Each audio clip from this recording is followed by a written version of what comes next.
There are U.S. intelligence reports that Israel intends to strike Iranian nuclear facilities this year. That came both to the Biden administration, the outgoing Biden administration, and the Trump administration. How likely, then, in your opinion, is this to happen?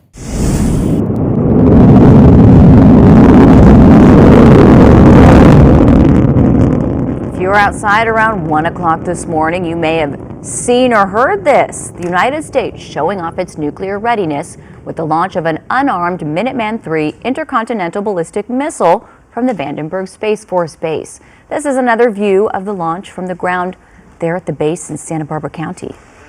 Now, because of clear skies, the missile could be seen streaking across the sky from as far away as Oregon, Nevada, Utah, Arizona, and Mexico.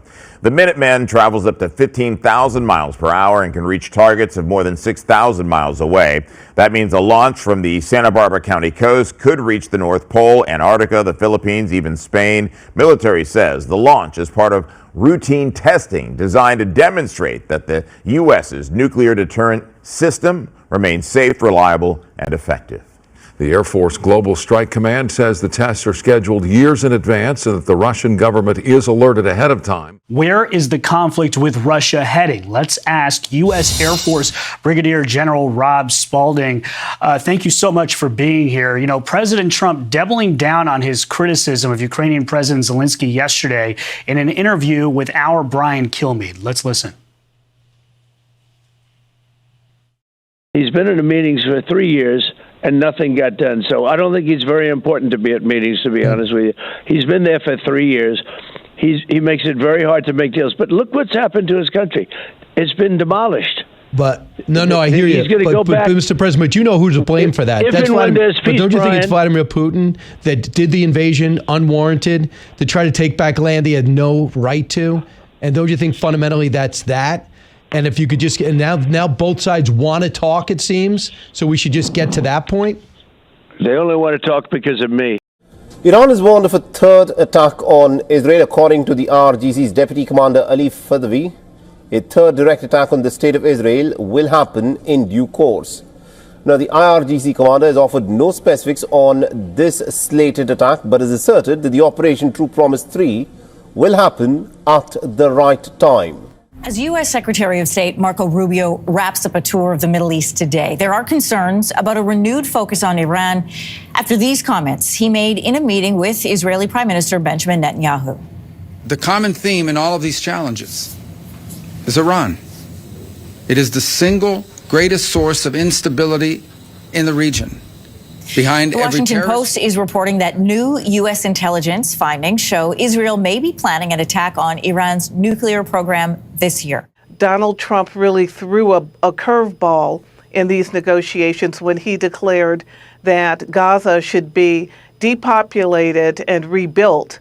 That may or may not happen, has put some fire under the Arab states and the leaders of Qatar and Saudi Arabia, Jordan, Egypt, and UAE have come together aggressively to develop an Arab response, an Arab plan. I believe they will take up that plan on March 4th at the Arab League, but it includes elements that reinforce the possibility of a successful phase 2. So Prime Minister Netanyahu said on Sunday he wanted to, quote, finish the job when dealing with Iran. So how is support from U.S. President Donald Trump now changing Israel's approach to Iran? Well, I think, quite frankly, what we've seen between the Israeli Prime Minister and Donald Trump, there's a huge bromance going between these two leaders. And the fact that, you know, Trump is a huge supporter and his bold plan for Gaza gives Israel the opportunity to take on Iran in a way they've not been able to do for decades. And also add to that, you know, is the emerging role of Saudi Arabia. So, I mean, the power in the Middle East is shifting, and it's going against Iran, which is already weakened. What has the response from Iran been? Well, Iran has already stated that they'll defend themselves if they have to. They're going to push back on Israel for this. In what we might look at in the future is if this ever did happen. But I'm encouraged that Trump really pushed the Arab states through his own initiative to think more creatively, quickly, and aggressively.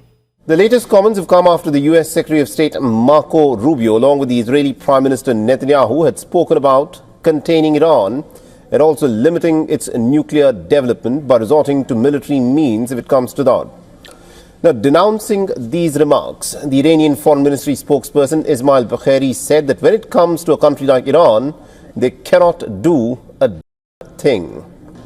Now, echoing a similar sentiment, Iran's Supreme Leader Ayatollah Ali Khamenei said on Monday that Iran could fend off any attack that the Israelis or the Americans could be plotting against it.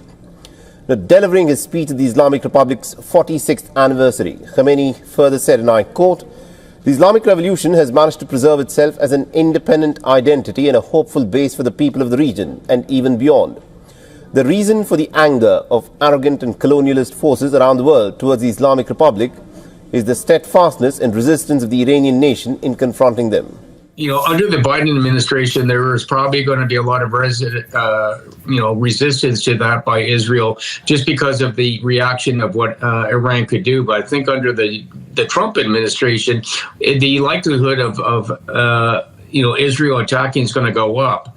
And I think, that is something that all of us should be, watching and fearful for, because the question is, what is Iran going to do in response? And again, for Israel to attack Iranian nuclear facilities, these are hardened, well-protected facilities, and how much damage can they do to Iran is really questionable, but it would be more of a political statement than an actual capability that can take out Iran. So then Saudi has expressed interest now in playing a mediator role between the U.S. and Iran over this new deal to limit Tehran's nuclear program. Why would Saudi Arabia want to get involved? Well, Saudi Arabia wants to become, the power broker for the region. I mean, they were starting to, exert themselves before the attack by Hamas with a potential relationship with Israel. That was put on hold, and now look what they're doing. They're mediating. They've got good relations with Russia.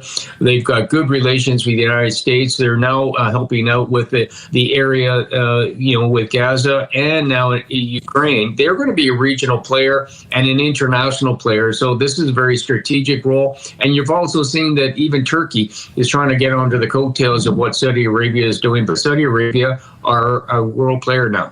I look at this sort of like tectonic plates. So what do you see then when you see all this shifting and moving starting to take place? What are your concerns? Well, quite frankly, we're now looking at what leaders and the relationships that leaders actually have.